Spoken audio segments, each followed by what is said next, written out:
Olá, bom dia a todos mais uma vez. Estão me ouvindo bem? Sim, Perfeitamente. Beleza, muito obrigado. Bom, sejam bem-vindos nas nossas atividades de domingo do Sunrise. Hoje a gente começou cedo, começamos às 9h15 com o Esd. Nosso amigo Raulmar fez aí um estudo muito bom sobre os médios precursores. E hoje, na nossa reunião pública, o Gustavo também vai trazer esse estudo belíssimo sobre João Batista, que também foi o precursor aí do cristianismo. E, simultaneamente, nós temos as atividades infanto-juvenis com os adolescentes e as crianças. Os pais aí que tiverem interesse, entrem em contato conosco para mais informações, né? E logo após o nosso estudo, nós vamos ter as preces, as irradiações, que serão conduzidas pela amiga Maria Helena. Então, para a gente dar início e começar o nosso estudo, eu vou pedir para minha querida amiga Érica para poder fazer a nossa prece de hoje, se ela estiver me ouvindo. estou te ouvindo. Você está me ouvindo? Maravilhosamente bem. Tá bom. Então, bom dia a todos. Vamos fechar os nossos olhos por alguns segundos. Vamos agradecendo nesse momento a oportunidade de estarmos conectados mais uma vez nesse domingo, através do Sunrise. Estamos aqui reunidos, encarnados e desencarnados, com um desejo intenso de aprendermos um pouquinho mais para depois aplicarmos todos esses ensinamentos do estudo de hoje, dividido pelo nosso irmão e amigo Gustavo. Vamos fazer a oração de Emmanuel, pedindo ao nosso Pai, que estás em toda parte, santificado seja o teu nome, no louvor de todas as criaturas. Venha a nós o teu reino de amor e sabedoria. Seja feita a tua vontade, acima dos nossos desejos, tanto aqui na terra quanto nos círculos espirituais. O pão nosso do corpo e da mente, dá-nos hoje. Perdoa as nossas dívidas e ensina-nos a perdoar nossos devedores, como esquecimento de todo mal. Não permitas que venhamos a cair sob os golpes da tentação de nossa própria inferioridade. Livrai-nos do mal que ainda reside em nós mesmos, porque só em ti brilha a luz eterna do reino e do poder, da glória, da paz, da justiça e do amor para sempre. Assim seja. Que assim seja.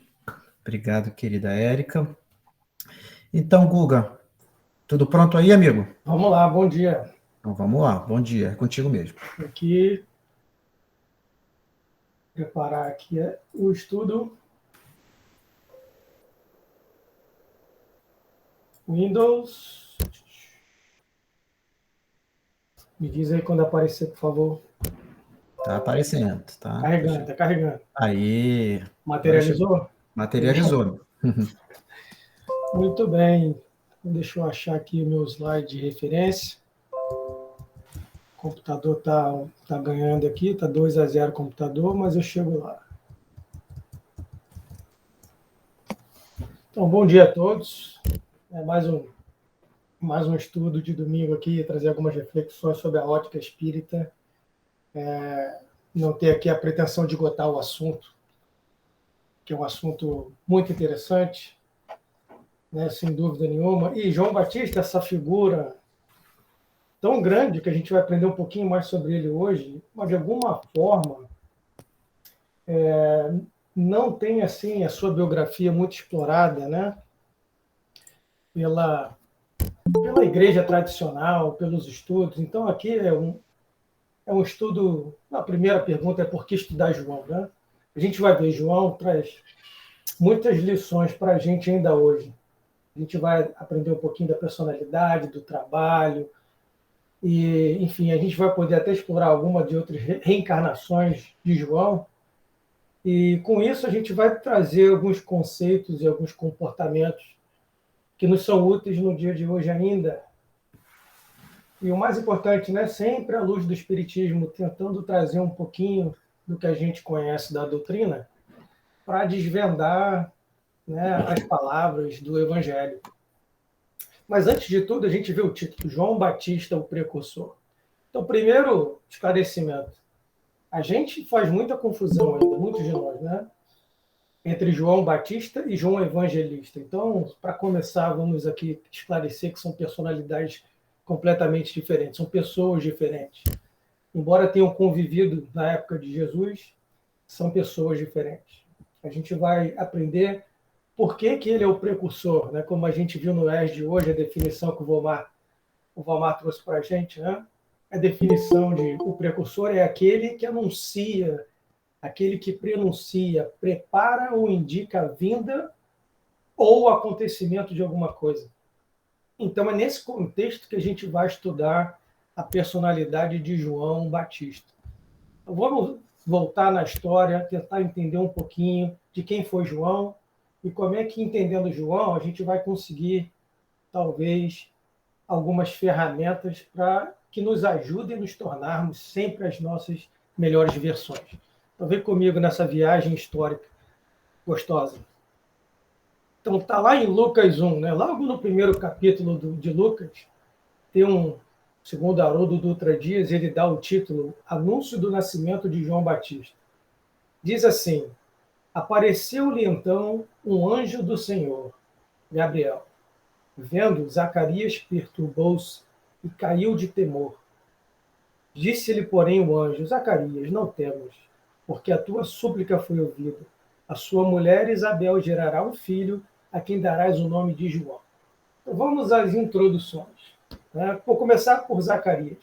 Zacarias era um sacerdote da ordem de Abias. Né? Ele era judeu, né? Hebreu, casado com Isabel, em algumas traduções nos é apresentado como Elizabeth. Seriam os pais, né, de João Batista, Zacarias e Isabel.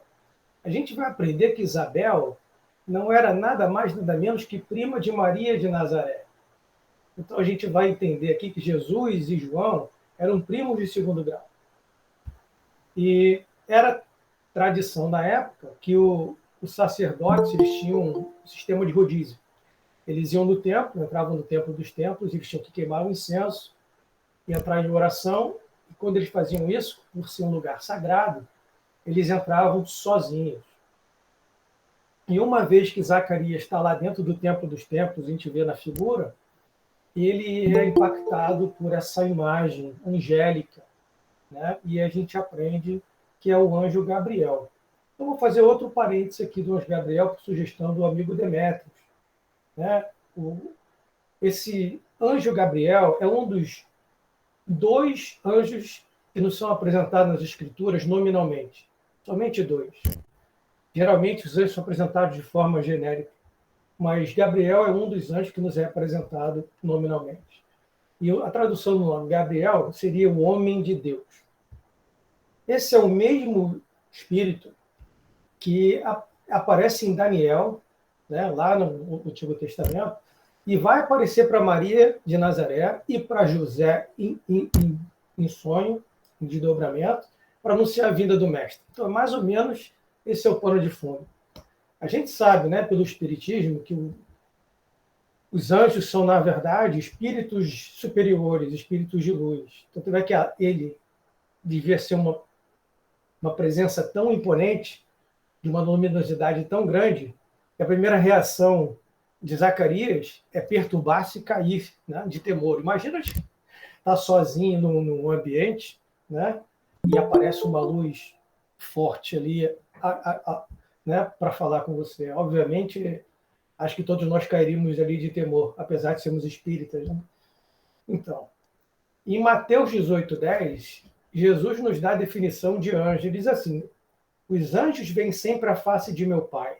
Então, são espíritos que estão próximos de Deus, porque eles veem e compreendem né? Deus, como a gente hoje ainda não tem capacidade de aprender. Também lá na questão 128 do Livro dos Espíritos, Kardec pergunta, né? Os seres a que chamamos de anjos, arcanjos, serafins, formam uma categoria especial na natureza, diferente da dos outros espíritos? São seres à parte da natureza, especiais?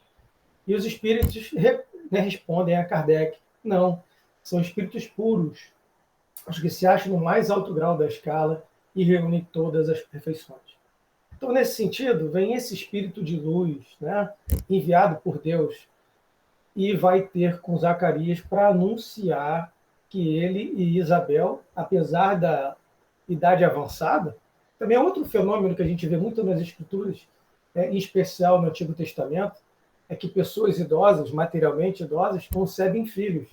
A gente podia ter aqui alguns ângulos de abordagem, né, por que isso acontece, e sem esgotar, mas uma potencial interpretação disso é que nunca é tarde para a gente gerar frutos, né? Nessa simbologia de pessoas idosas que geram filhos, nunca é tarde para fazer melhor, né? Para dar fruto do nosso trabalho. Seria um ângulo para a gente refletir, mas fechando o parênteses. O que Gabriel traz de mensagem para Zacarias nessa oportunidade?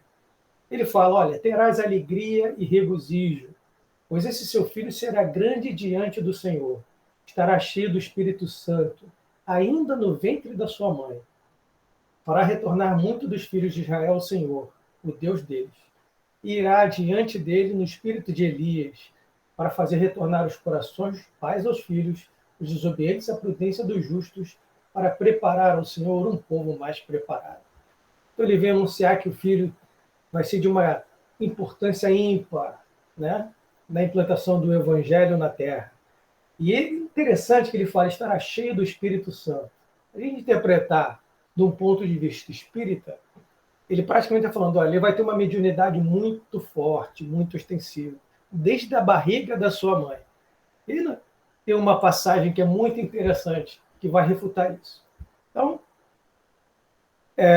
voltando um pouquinho, Zacarias ficou tão emocionado que ele não acreditou. Mas como eu, sendo velho, e minha companheira, sendo velha, vamos gerar um filho, como aconteceu com Abraão, né, e Sara, e ele desacredita e ele interpela o anjo, e aí aquela coisa do punimento, né, ele perde a voz por não acreditar em Deus, ele fica mudo. Passado alguns dias, naqueles dias ainda, levando-se Maria, também grávida, dirigiu-se apressadamente para a região montanhosa, a uma cidade da Judéia, e entrou em casa de Zacarias e saudou Isabel. A entender, Isabel e Zacarias moravam no ermo, numa área mais desértica, fora do eixo, né, urbano. E Maria, sua prima, vai se desloca e vai ter com ela. Tem na figurinha. Então, o que aconteceu nesse primeiro encontro? Aconteceu que, ao ouvir Isabel, a saudação da prima, Maria, o nascituro, o feto, João Batista, na barriga da mãe, saltou em seu ventre e Isabel encheu-se do Espírito Santo, ou seja, entrou num estado mediúnico e exclamou em grande brado, dizendo: bendita tu entre as mulheres, bendito o fruto do seu ventre. Olha, a gente sabe que entre João e Jesus há uma distância de mais ou menos 6 meses, né? Então, João era 6 meses mais velho que Jesus. Mas eu fiquei surpreso a revisitar essa passagem, porque eu não sabia que João Batista é praticamente o autor parcial da Ave Maria. Quem não reconhece essa passagem? Bendita tu entre as mulheres e bendito o fruto do seu ventre. Eu achei isso muito interessante. Ou seja, está lá a profecia de anjo Gabriel, que João, dentro da barriga da mãe, já em estado mediúnico ali, reconhecendo a figura do mestre na barriga de Isabel ali, de feto para feto. Muito interessante. Passa-se o tempo e aí nasce o menino. Nasceu João, festa na vila, e Isabel, como era a tradição na época, anuncia o nome do nascido e diz que o nome é João. Na época, a tradição era que o nome do filho tivesse algo a ver com a ancestralidade da família. Ou seja, todos já estavam chamando meninos como se fosse Zacarias Júnior. E aquilo causou estranheza, porque não havia João na linhagem de Zacarias. E aquilo causou estranheza, porque as pessoas se abraçando à tradição estavam incomodadas com aquela quebra de protocolo. E vão consultar Zacarias. Está aí na figurinha ele com a pranchetinha escrevendo. Por quê? Ele estava mudo. Então está lá, escrevi, e ele escreve lá, conforme foi orientado por Gabriel, que o nome do menino era João. E ao fazê-lo, ele recupera a voz, porque ali ele acreditou na mensagem de Deus.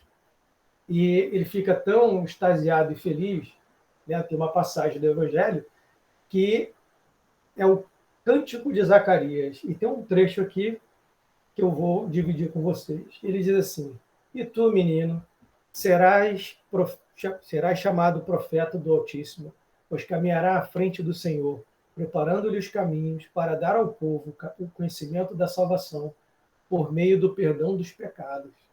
Olha ali, está o pai Zacarias profetizando, a missão de seu filho. Então, eu falei, a igreja, de alguma forma, ela não valoriza essa figura, João, apesar dele ser mencionado em todos os 4 evangelhos. A gente vai ver referências sobre João Batista em Mateus, Marcos e Lucas, principalmente, uma pequena menção em João Evangelista. Mas, de alguma sorte, os 4 evangelistas testemunham a passagem desse importante personagem da história da religiosidade humana. Vamos seguir. Tem um forte aspecto da tradição hebraica referido aos profetas que vieram antes. Então a gente está aqui. Quais foram os profetas que mencionaram a vida de um precursor? Vamos começar com Isaías 43. Isaías diz mais ou menos assim: eis a voz que clama, preparai no deserto o caminho do Senhor, endireitai no ermo, no deserto, uma estrada para o nosso Deus.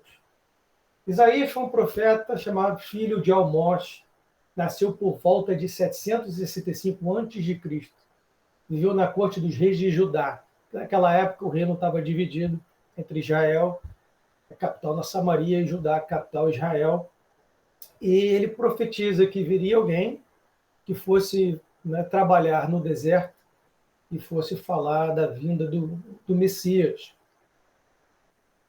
Logo depois, Malaquias 3:1 diz assim: eis que envio o meu mensageiro, e ele há de preparar o caminho diante de mim.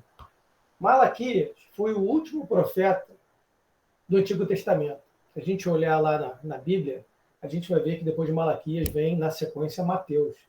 E essa tem uma distância no tempo de mais ou menos 430 anos.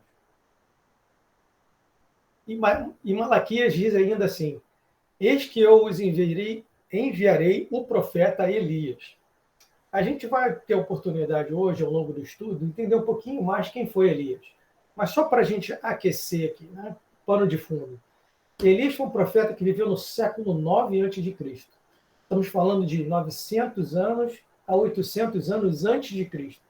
Era uma figura muito imponente, com uma mediunidade ostensiva muito grande e efeitos físicos. A gente vai poder voltar, porque Elias é personagem principal hoje do nosso estudo. A gente vai entender um pouquinho mais. E o que a gente vê nessa figura é João Batista já pregando no deserto ali, próximo ao Rio Jordão. A gente vai mergulhar um pouquinho mais no trabalho dessa personalidade. Então, Jesus e o precursor na infância. Aqui no livro Boa Nova, psicografado por Chico Xavier, de Humberto de Campos, tem uma passagem muito interessante, logo no começo do livro, que diz assim, que depois que Jesus foi apresentado aos doutores no Templo de Jerusalém, Maria recebeu a visita de Isabel, ela retribuiu a visita. Em sua casinha pobre, em Nazaré, discorrem as primas sobre o comportamento atípico de seus filhos.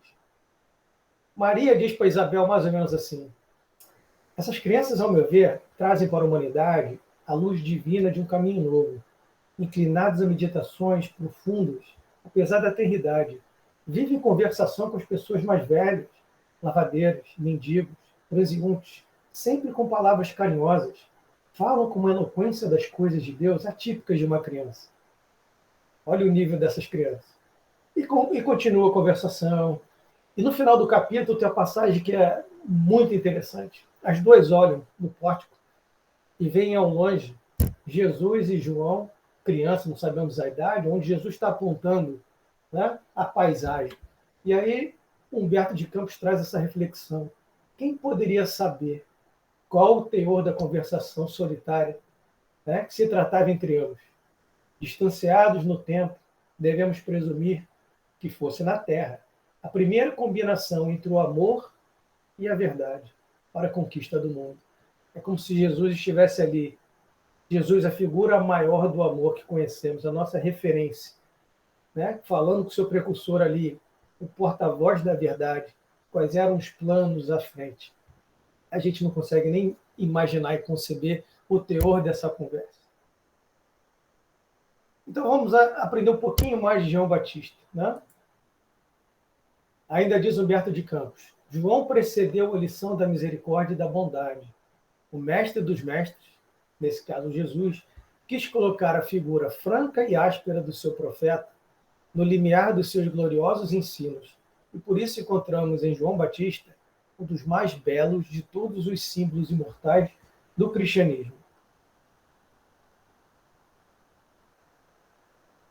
Lá que eu me enrolei aqui, por favor, me perdoem. Vamos lá. João era a verdade, e a verdade, na sua tarefa de aperfeiçoamento, dilacera e magoa, deixando-se levar aos sacrifícios extremos.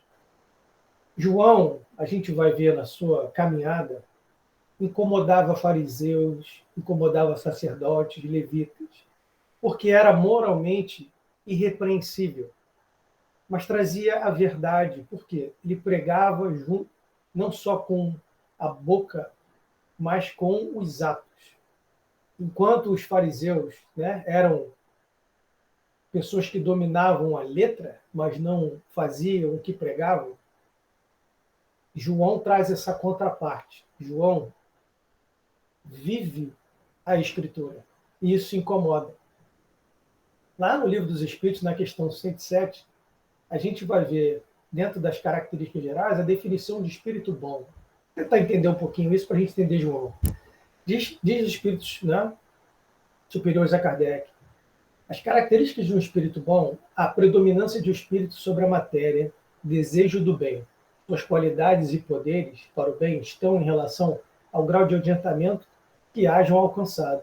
Os mais adiantados reúnem o saber as qualidades morais, não estando ainda completamente materializados, conservam mais ou menos conforme a categoria que ocupam os traços da existência corporal, assim na forma de linguagem como nos hábitos, entre os quais se descobrem mesmo algumas de suas manias. De outro modo, seriam espíritos perfeitos. São espíritos ali que já não sentem ciúmes, inveja, orgulho, já estão despidos disso e vivem o Evangelho. E, obviamente, isso trazia muito incômodo. Mas a gente também vai aprender no Livro dos Espíritos que os espíritos bons, superiores, eles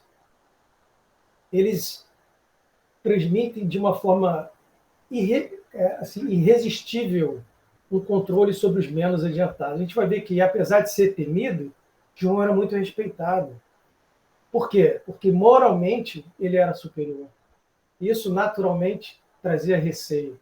Quando Jesus falava, né, as pessoas andavam e saíam, porque eles sabiam que, na verdade, lá no fundinho, dentro da gente, a gente sabe quando a gente está errado.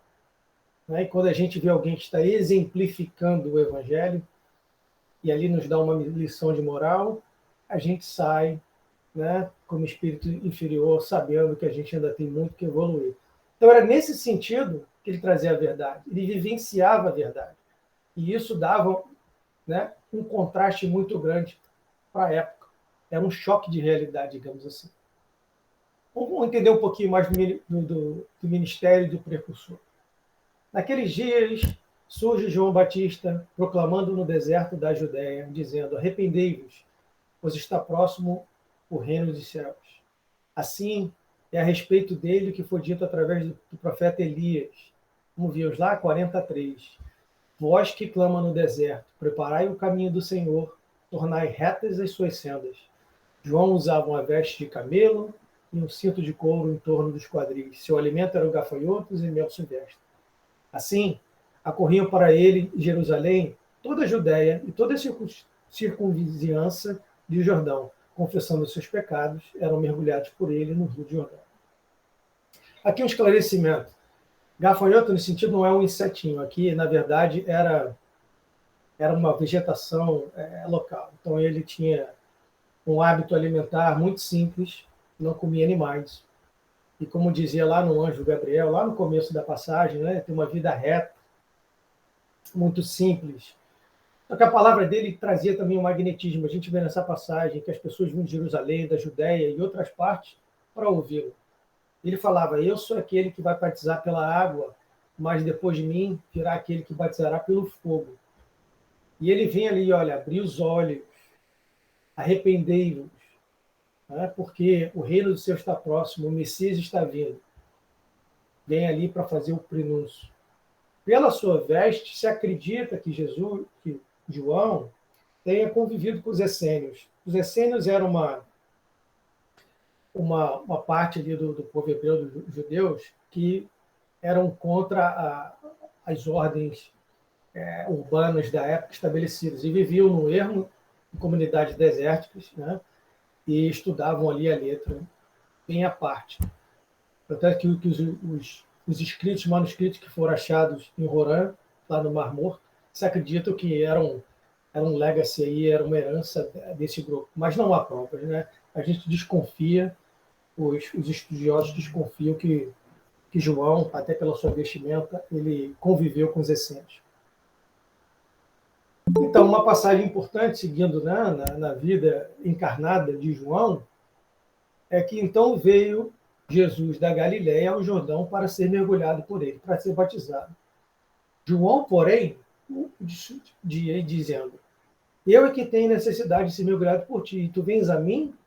Olha, vamos lembrar que eles são primos. Vamos lembrar que eles se conhecem.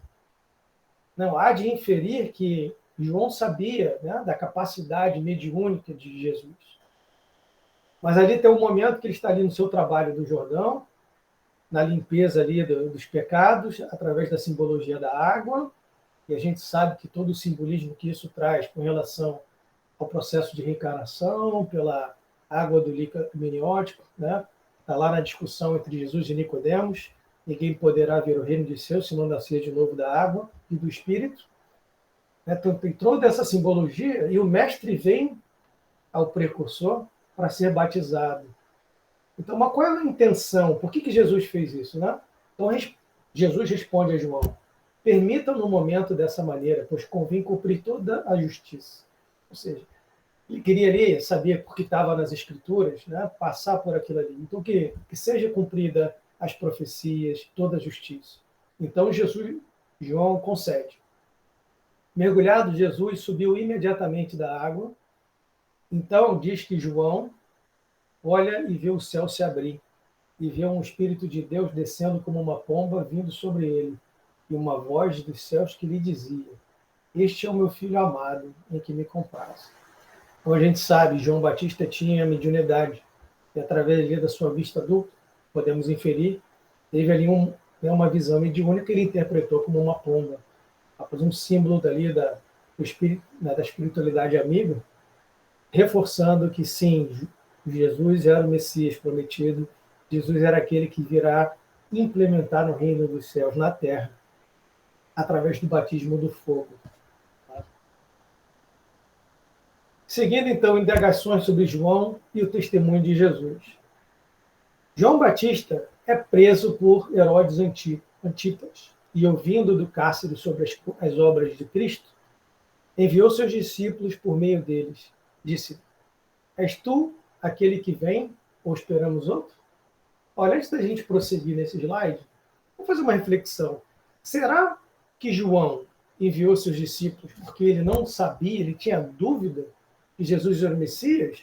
Ou ele, por ser preso e saber do seu futuro, na verdade, ele mandou os seus discípulos para seguirem o mestre, porque ele sabia que tinha chegado ali um momento da sua reencarnação que era crucial. Então, a gente vai revisitar isso. Os discípulos vão ao encontro de Jesus, e o que Jesus diz para eles? Ide anunciar a João o que ouvis e veis. E o que eles ouviram e viram? Olha, eles viram Jesus fazer coxos andarem, leprosos serem purificados, surdos ouvirem, mortos serem reerguidos, pobres serem evangelizados, tudo isso. Aí ele fala, volta lá para João e diz tudo que eu vi. Mas, na verdade, ele estava ali convencendo os discípulos, que passariam a ser seus próprios discípulos, né, no futuro próximo. E quando eles vão embora, Jesus fala para quem ficou, incluindo seus apóstolos, quem era João. Mas antes da gente falar sobre isso, vamos entender um pouquinho por que João Batista foi preso. Como ele era moralmente muito evoluído e falava a verdade, e a verdade incomodava, o rei hebreu da época, né, o tetrarca Herodes Antipas, tinha se consorciado com a cunhada, Herodias. E João condenava publicamente esse episódio. Então isso foi usado como desculpa para prender, né, para prender o profeta, o precursor. Na festa de aniversário de Salomé, filha de Herodias, ela começa a dançar de forma sensual e muito vinho. Herodes Antipas fica encantado e promete a ela, olha, como presente de aniversário, que ela pedisse o que ela quisesse. E ela, por influência da mãe, que não gostava, obviamente, de João, pede a cabeça de João numa bandeja. Isso é um fato que fica marcado. Mas isso é mais importante ainda quando a gente vai estudar a história de Elias. Elias, que foi aquele profeta, né, do século IX a.C., a gente vai entender aqui que é uma das reencarnações de João Batista, foi um profeta que tinha uma mediunidade muito grande. E ele, na época, lá tem o rei Abades, era o rei do norte, né, onde a capital era Samaria, e ele quis fazer uma aliança comercial com a Fenícia. E casa-se com uma princesa fenícia, chamada... Esqueci o nome dela agora. Jezebel, ou algo parecido. Eu posso estar errado. Não importa. E ela era idólatra, adorava outros deuses pagãos, incluindo o deus Baal. E, por acomodação, o rei ele permite os cultos a Baal para poder fazer esse tratado comercial, o que enfureceu todo o povo hebreu na época. E o profeta Elias foi muito vocal. Então, o profeta Elias, na verdade, ele vai, como aconteceu com Moisés, a gente vai traçar um paralelo dentro dessas duas personalidades, e ele fala que, se aquilo fosse adiante, que o reino de Israel sofria muito, teria uma seca sem precedente durante muitos anos, até que ele se convencesse que o Deus é único e não permitisse ali o culto ao Deus pagão. Passa-se o tempo, a seca acontece, e já num determinado momento, Deus manda Elias ao encontro deles, do rei e da rainha, e ele fala, olha, vou fazer um desafio, então deixa o povo decidir quem é o Deus, se é o Deus pagão, é o Deus a ser seguido, ou se é o Deus de Abraão, Isaac e Jacó, que é o Deus único. E ele faz um desafio, ele manda matar dois carneiros, em algumas escrituras são 2 bois, pede para pegar a carne e botar, né, ali no altar do sacrifício, e pede para que coloque-se ali a madeira, mas não coloque fogo. E eles, através da oração, pedissem então para o Deus dele colocar fogo. Esse desafio está marcado para meados do dia, a parte da tarde, e os 450 profetas de Baal começam a entoar cantos, se cortam, porque era a tradição da época, música, e nada de fogo. Passam o dia e nada acontece. E aí, quando chega no final do dia, Elias surpreende a todos e fala, ok, então vamos fazer aqui, eu vou invocar o Deus único, mas antes de eu fazer, vamos jogar aqui 4 galões de água em cima aqui do altar. E ele repete esse procedimento 3 vezes. Então tá lá, imagina o altar com a madeira, os restos lá do carneiro, totalmente encharcado. Ele faz uma oração e uma bola de fogo vem do céu e, enfim, consome todo ali o aparato à frente de todos, e aquilo choca todo mundo, né? Um tremendo efeito de efeitos físicos ali, uma mediunidade de efeitos físicos. O rei cai em joelhos, reconhece que Deus único é o rei, é o Deus a ser seguido, e aí Elias manda capturar os 450 profetas, leva até o rio da região, que não é o Jordão, e manda executá-los. Então tá aí. Elias mandou executar os 450 profetas de Baal à espada.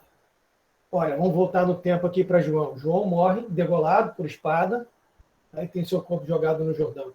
É a lei de causa e efeito, né? Não é olho por olho, dente por dente, mas a gente vai ver aqui a correção desse episódio, que apesar de ser um homem de Deus, Elias não era perfeito. E aí, através dessa passagem, a gente vê a questão do resgate, né, da causa e efeito. Mas sigamos. Então, Jesus agora, feito esse parêntese, ele vai explicar para os apóstolos quem era João. Ele diz assim que eles, os apóstolos de João, voltaram para a prisão para levar as notícias, Jesus voltou à turba e disse: eu vos digo que João é mais que um profeta. Em verdade eu vos digo, entre os nascidos de mulheres, ninguém foi maior que João. Vamos entender isso. Daqueles nascidos de mulheres, ninguém é maior que João. Daqueles que encarnaram na Terra até aquela determinada data, ninguém era maior que João. Podia ser do mesmo nível, mas não era maior que João. A gente sabe pelas Escrituras que pelo menos 2 espíritos superiores encarnaram na Terra. Um é nos apresentado lá no começo das Escrituras, chamada Belzedeque. Melquisedeque é uma entidade onde Abraão vai pagar tributo. E ninguém paga tributo a ninguém que fosse maior ou menor. Você acredita que Melquisedeque era um espírito superior? O outro, a gente sabe, questão 625, que era Jesus, né? Foi o maior espírito que renasceu na Terra e é nosso guia e modelo. Então, o que Jesus diz que dos nascidos em mulheres, a gente pode inferir, mais uma vez voltando à escala espírita, que João era um espírito bom, mas ainda tinha resgate. A gente acabou de ver a passagem que ele foi degolar. Se ele ainda tinha algo a resgatar, ele não poderia ser, de forma racional, um espírito puro, ainda naquela época. Então, ele era um espírito bom, mas que ainda tinha resgate para fazer. Então, dos que renasceram na Terra, para, de alguma sorte, ter ali uma prova de expiação, João era o maior. Além dele, só espíritos puros que encarnaram na Terra por missão. Então, ele tinha que resgatar isso. Pois todos os profetas, continua dizendo Jesus, para todos os profetas profetizaram até João. E se quiseres aceitar, Jesus, palavras do Mestre, ele é o Elias que havia de vir. Então, Jesus ali está confirmando que João Batista era Elias, que reencarnou e estava voltando. E aí, tem uma passagem lá que está lá em João 3, diz: convinha a ele, Jesus, cresça, para que eu, João, diminua. Quando João manda seus discípulos para Jesus, ele sabia exatamente quem Jesus era. Ele fez isso para que os próprios discípulos continuassem seguindo Jesus. Então ele entende ali que era necessário ele, João, diminuir. Lembra? Ele era muito respeitado, ele era seguido. Então era preciso que ele diminuísse para que o mestre pudesse crescer e o trabalho do reino, a implantação do reino de Deus na Terra, continuasse. Vamos seguir, vamos entender um pouquinho do tamanho desse espírito, né? Então tá lá, vamos entender. Tem uma passagem que é muito forte no Evangelho, que é a passagem da transfiguração de Jesus. Jesus escolhe 3 dos seus discípulos mais próximos, que era Pedro, Tiago e João, filhos de Zebedeu. Ele pega os 2 e sobe o timor com eles. Sobe o monte. E lá em cima do monte, acontece um fenômeno ali um fenômeno de transfiguração. O que é isso? As feições de Jesus, seu próprio espírito, seu perispírito ali se transformam, ganha luminosidade, muda as feições, se materializam duas figuras no céu que estão representadas na figurinha. Ali segurando ali as placas, Moisés, e ao lado o profeta Elias. E aquilo causa uma comoção enorme, né? Então a gente imagina ali a simbologia dessa passagem. Ele está colocando Elias no mesmo nível de importância de Moisés. A gente sabe o tamanho de Moisés, né, dentro do aprendizado ali, da religiosidade humana. Então, ele está ali no mesmo patamar. E tem muitas passagens de Elias, que não cabe falar aqui, pela questão da limitação do tempo, mas Elias fez muitos efeitos similares a Moisés. Como Moisés abriu e dividiu, né, o Mar Morto, Elias abriu as águas do Rio Jordão e passou no seco. Elias ressuscitou um menino que tinha morrido. Elias fez diversos fenômenos de efeitos mediúnicos. Ele era muito grande, né? Então, em resposta aos discípulos, eles sobem ter esse efeito, e quando eles estão dizendo, tanto Pedro, Tiago e João estão tão impressionados com aquela experiência, que o mestre fala, olha, não comentem nada, fiquem em secreto, até que o filho do mestre um dia volte. Ou seja, não falem nada até eu desencarnar do que vocês viram.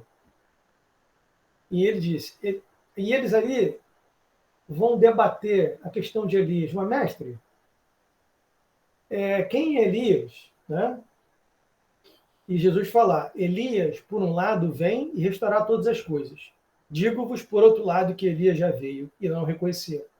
Então os discípulos entenderam que ele, Jesus, tinha falado a respeito de João Batista.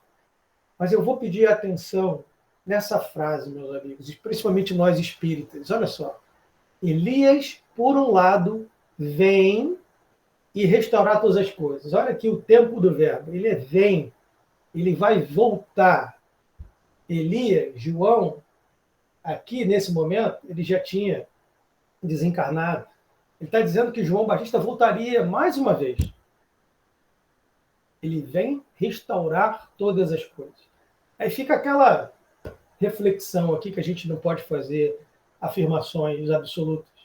Mas dado o tamanho de João Batista, e sabendo a gente da questão da codificação, espírito da terceira revelação, do Consolador prometido, será que dois espíritos dessa natureza, Moisés e João Batista, não tiveram participação na codificação? Será que os nomes, quando a gente vai lá nos livros dos espíritos, na introdução, prolegômenos, que a gente tem uma lista, tá, etc, etc, etc, asterisco, asterisco, é só uma reflexão. Será que esses espíritos não tiveram envolvidos? Eu acho difícil eles não estarem. E como diz Jesus, ele não veio, né, para desafiar a lei, mas implementá-la ali. A gente tem uma sequência ali entre a primeira revelação, a questão do Código Civil, trazido por Moisés, a gente vê em Jesus como implementação do amor, e o Espiritismo, como a gente gosta de acreditar, os espíritas como uma terceira revelação. E um grupo enorme de espíritos bons, superiores, sempre nos ajudando. Será que essas duas personalidades realmente não faziam parte desse trabalho? Fica aqui a reflexão. Eu não quero entrar aqui no mérito de quem é a reencarnação de quem, né? Porque eu acho que isso é irrelevante. Mas existem indicações que ele teve participação muito intensa na codificação, sobre um nome diferente, obviamente. Intrigas. Vamos fazer aqui, caminhando para as nossas reflexões finais. O que tem de lição, né? O que a gente pode aprender desse espírito que foi tão importante na história cristã? Então vamos ver o que está na codificação. Lá no Evangelho segundo o Espiritismo, capítulo 21, item 9, né, nos diz ali Kardec, sob influência dos espíritos superiores, João Batista foi o grande missionário de Jesus, porque o verdadeiro missionário de Deus tem de justificar pela sua superioridade pelas suas virtudes, pela sua grandeza, pelo resultado e influência moralizadora das suas obras, a missão que se diz portador. Olha, essa passagem é muito interessante, principalmente quando a gente lembra também no Evangelho do Espiritismo, capítulo 17, Seres Perfeitos, onde a gente tem ali a definição do homem de bem e, sobretudo, a definição do bom espírito. A gente sabe que a natureza não dá saltos, a gente sabe que a gente tem que continuar trabalhando sempre. E lembrando que, para nós, que somos, temos a aspiração de nos tornarmos espíritas, realmente, o que ele fala sobre o bom espírito? O bom espírito é aquele que se esforça para se tornar a sua melhor versão. E a gente vê aqui um exemplo fantástico de João Batista, que vivenciou o Evangelho, né, que impôs a sua moralidade espiritual numa sociedade que estava muito atrasada. E quantos de nós, meus amigos, não estávamos lá, do outro lado, tacando pedra? Né? Quantos de nós? Segue ainda no livro de Rogonati. João é o último profeta enviado pelo Senhor para ensinar os homens a viverem de acordo com os mandamentos divinos. De agora em diante, Jesus legará o Evangelho ao mundo como roteiro seguro que o conduzirá a Deus. E hoje temos o Espiritismo, um profeta que está em toda parte, falando ao coração e inteligência de todas as criaturas, os humildes, os letrados, os pobres, os ricos, os sãos, os doentes, espalhando ensinamentos espirituais de fácil compreensão. Então, aqui, mais uma vez, né, fazendo aquela reflexão entre o primeiro Moisés, as Escrituras, a evolução das leis morais, das 10, Jesus fala, amai Deus sobre todas as coisas e o próximo como a ti mesmo, exemplificando o amor, mas reconhece que não estávamos preparados naquela época para entendermos todas as coisas. Mas ele nunca nos deixou sós. Ele fala, mandarei o Consolador prometido, e esse falar todas as coisas ficará com vocês para toda a eternidade, como está em João. Temos no Espiritismo, não uma figura como Moisés, uma figura como o próprio Jesus ou João, mas, na verdade, a espiritualidade superior, os vários espíritos em suas várias hierarquias, todos trabalhando em prol de quem está aqui, para nos ajudarmos a evoluirmos, para nos ajudarmos, né, a acharmos dentro de nós aquela nossa melhor versão, para nos ajudarmos a fazer melhor. E aquela coisa, a mais será cobrado de quem mais será dado. Então não podemos mais, meus amigos, usar a carta da ignorância. Temos as informações todas aqui, né, à nossa mercê. Imagina chegar na espiritualidade, fazer uma propaganda aqui, Edu, você vai me desculpar, né? Mas ser espírita na época do Google, é difícil ter uma desculpa. E hoje o Google, né, tá ali, como eu brinco, o São Google, você faz ali uma pesquisa e de tão rápida a informação está disponível, né, uma velocidade jamais imaginada. Então, a informação está aí, meus amigos. Vamos usar essas ferramentas, vamos usar João como inspiração, Moisés e tantos outros, como a gente aprendeu no ERG hoje, tantos espíritos que vieram, encarnaram aqui para nos ajudar. E se Elias estava 900 anos antes de Jesus, nós estamos há mais de 2.000 anos depois do Cristo. E ainda estamos aqui. Mas, se Deus quiser, ouvimos o chamado, entendemos a missão e tenho certeza, nos esforçando sempre para acharmos as nossas melhores versões, para entendermos que fora da caridade não há salvação, entender que a gente tem que ter caridade própria, amor próprio, entender que a natureza não dá salvo, entender que a gente tem sim que melhorar, temos que nos esforçar sempre para acharmos a nossa melhor versão. E aí sim, depois da caridade própria, a caridade com quem está próximo, mais próximo, seja um companheiro, um colega de trabalho, um vizinho.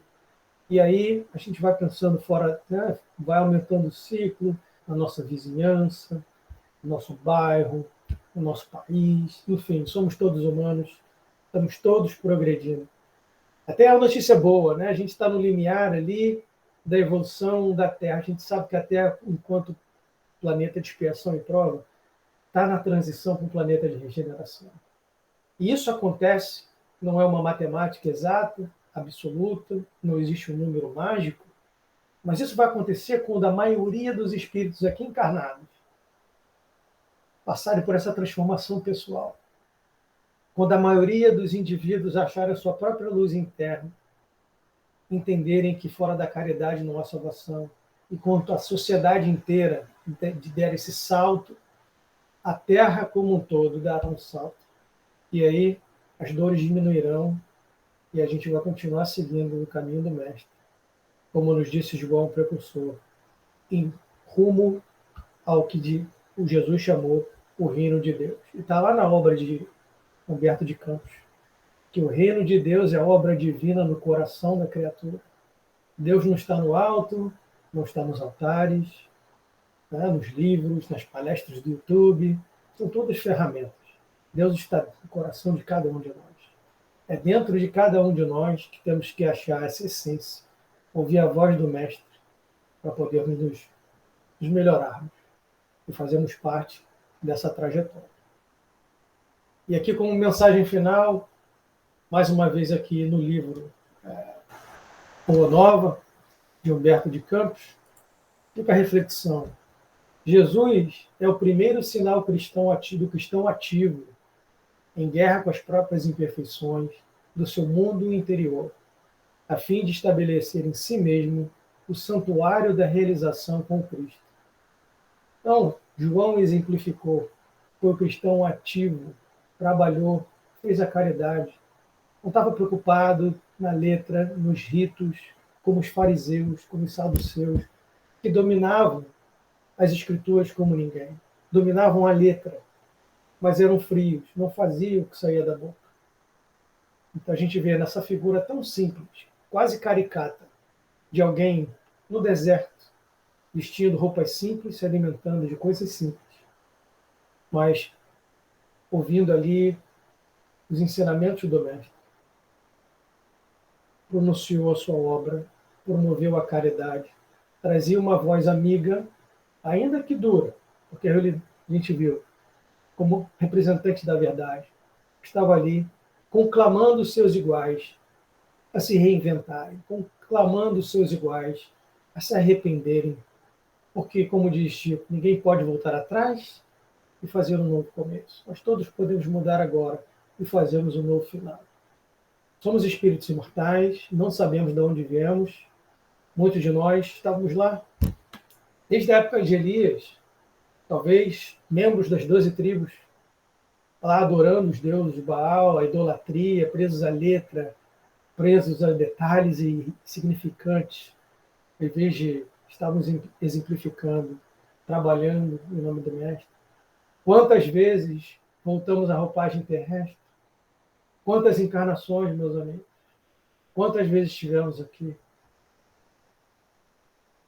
Se tem uma coisa positiva que eu posso falar, quase em teor pessoal, o que eu vejo hoje é uma urgência de Jesus, é uma necessidade do Cristo, é uma necessidade de voltar. A gente tem a bênção da doutrina espírita, mas outras fés também são aliviadoras e trazem mensagem. Não existe religião ruim, existem mais religiosos, a gente já sabe disso. Hoje a gente tem essa necessidade de voltar, de abraçar a Escritura, de trazer para o nosso dia a dia. A gente tem que sempre refletir como é que esses ensinamentos podem nos tornar melhores. Como é que eu posso me inspirar numa história de João, que foi Elias, que mandou decapitar, mas que voltou, exemplificou. E não tenho dúvida que esse espírito de terra que ele esteja hoje, ele está em outro patamar. Ele é, sem dúvida nenhuma, um espírito superior. E eu quero acreditar que, como outros da mesma escola ainda olham por nós, quanto mais eles sobem, mais eles trabalham. Não existe essa coisa de jardim verde, tocando harpa, né, na ociosidade eterna. Os espíritos trabalham muito, continuam trabalhando muito por nós. Então vamos nos inspirar nessas personalidades, vamos nos inspirar no trabalho desses espíritos, para acharmos as nossas maiores versões. Última mensagem, que sigamos os seus exemplos.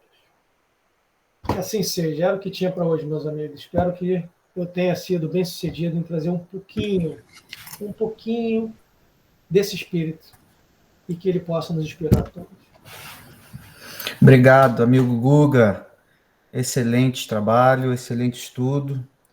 Trouxe para nós aí como você mesmo disse, uma figura tão importante que a gente estuda pouco, conhece um pouco da história, mas que foi aí o que preparou o caminho do nosso mestre e também tem uma importância muito grande no Espiritismo, né, por ser ele um dos exemplos irrefutáveis da reencarnação, né, como o próprio Jesus colocou para nós, e também aí toda a história na Bíblia hebraica.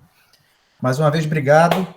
Então, meus amigos, vamos continuar com nossas atividades agora, passando para a irradiação, e eu queria pedir que a nossa amiga Maria Helena, por favor, conduzisse esse trabalho para a gente. Oi, bom dia, amigos e amigas. Vocês estão me ouvindo bem? Estou sim. Ok, obrigada. Então vamos assim agora, depois dessa palestra edificante, facilitada pelo amigo Gustavo, depois desse nosso encontro dominical, agradecendo por mais esta oportunidade. Vamos continuar harmonizados em uma sintonia de amor e paz e vamos elevando os nossos pensamentos e corações ao alto, até Deus nosso Pai, Jesus nosso amado irmão, nossos mentores do Sunrise e toda a espiritualidade amiga, e assim iniciando a irradiação da manhã de hoje. Vamos irradiando muita paz, muita luz, uma luz branca, muito leve, quase transparente, mas muito forte e muito plena. Que esta luz, primeiramente, nos envolva, a cada um e todos nós, aqui trabalhadores da casa e todos assistindo à nossa palestra e ao estudo de hoje. Nossos lares, nossos familiares e nossos trabalhos de estudo e conhecimento, para que alcancemos o esclarecimento e o acolhimento necessários para todos nós e ao próximo. E agora, nesta luz, segue muita saúde e cura aos nossos irmãos e irmãs no mundo todo que sofrem enfermidades do corpo e da alma. Nossos irmãos e irmãs com Covid, com câncer, depressão e tantas outras enfermidades. Que todos recebam esta luz para acalmar suas dores, seus sofrimentos, como um bálsamo divino de muito amor. Nesta luz vai também harmonia e equilíbrio aos lares em desunião, onde a paz está abalada e o amor sendo ignorado ou até mesmo sufocado. Que esta luz se espalhe também para acalmar esta onda de violência que tem envolvido tantos irmãos em desequilíbrio. Nesta luz vai coragem, esperança e muita força na fé dos médicos, enfermeiros, todos que trabalham em hospitais, nas escolas, nos supermercados, aeroportos, os policiais, todos os voluntários e todos que trabalham na linha de frente do trabalho público, incansáveis e sempre cheios de amor ao próximo e ao seu trabalho maravilhoso.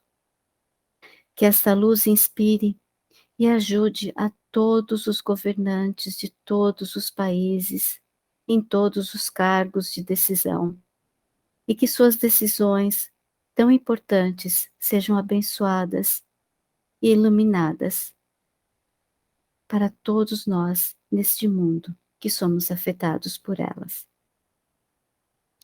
Levamos esta luz ao Brasil, nosso país de origem, aqui aos Estados Unidos, país que nos acolhe, e para todos os países do nosso amado planeta Terra, e que esta luz permaneça em cada coração de todos que aqui habitam, sejam encarnados e desencarnados.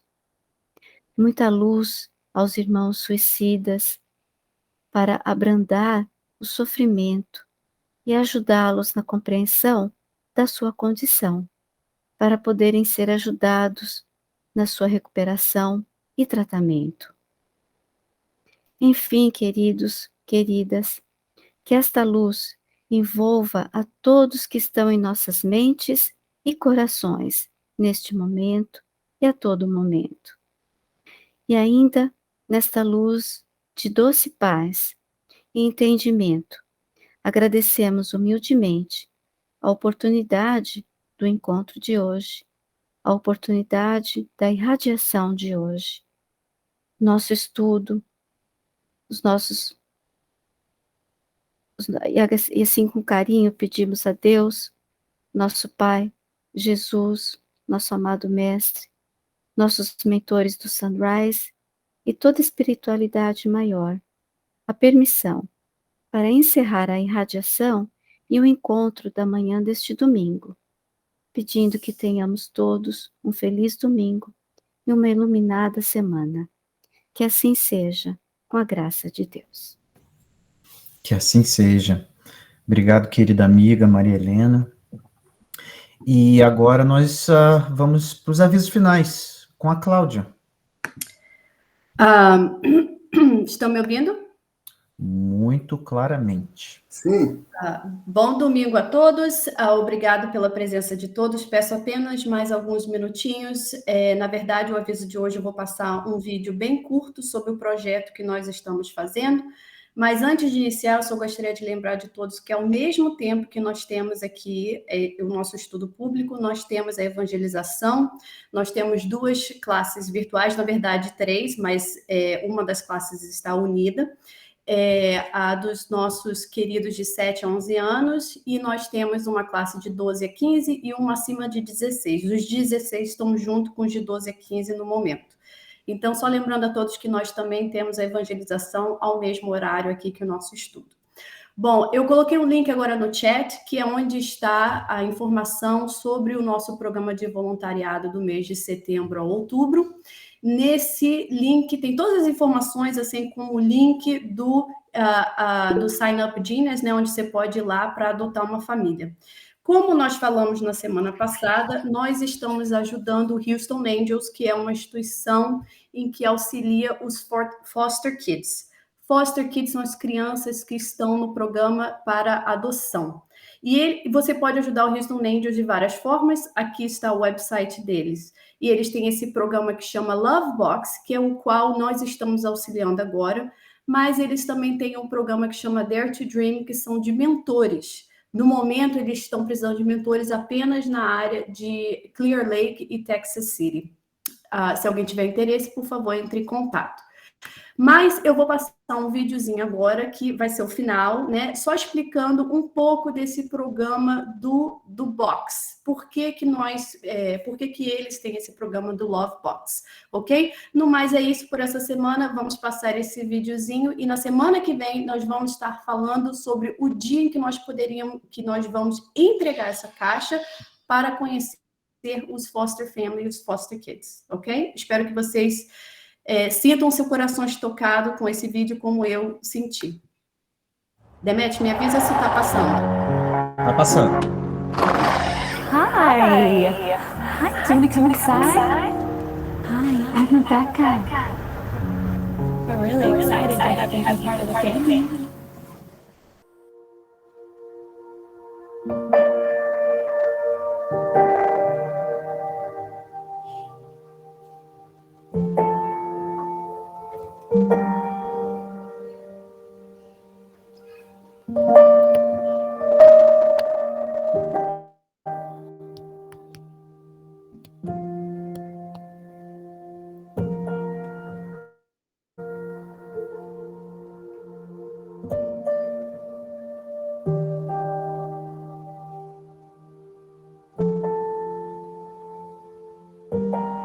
From the time that children enter into the foster care system until they are reunified, adopted, or age out, they will often move many times. They will have to navigate a complicated system. This also means that every time that they move, they will have to acclimate to new schools, new teachers, new rules, new communities, new sets of friends, if they even make them. This lack of stability contributes to the staggering statistics that we are seeing around youth in foster care and education, homelessness, and human trafficking. We created the Love Box program to walk alongside children in the foster care community and their caretakers by offering consistent support through intentional giving, relationship building, and mentorship. The Love Box program provides foster families with community and holistic support so that they can continue to do the important and meaningful work of fostering. As a Love Box group, volunteers will be matched with a local foster family based on compatibility and scope of needs. Through the Love Box, volunteers help families meet tangible needs by providing things like groceries, household essential, school clothes and school supplies, or even taking the children to school and extracurricular activities. Volunteers are encouraged to build strong relationships with the youth and families they serve by mentoring and by being a consistent person in their life. When families are matched with committed volunteers who show up monthly, parents feel more supported and children gain a greater sense of belonging and self-confidence. We've invented a new way to serve, heart to heart in the home of a family, showing up for children, encouraging and mentoring teens, supporting caretakers. Our programs help bring relational healing, empowerment, and hope. We believe that not everyone is called to foster, and not everyone is called to adopt, but everyone can play a role in changing the way youth and families experience care. All it takes is one person, you.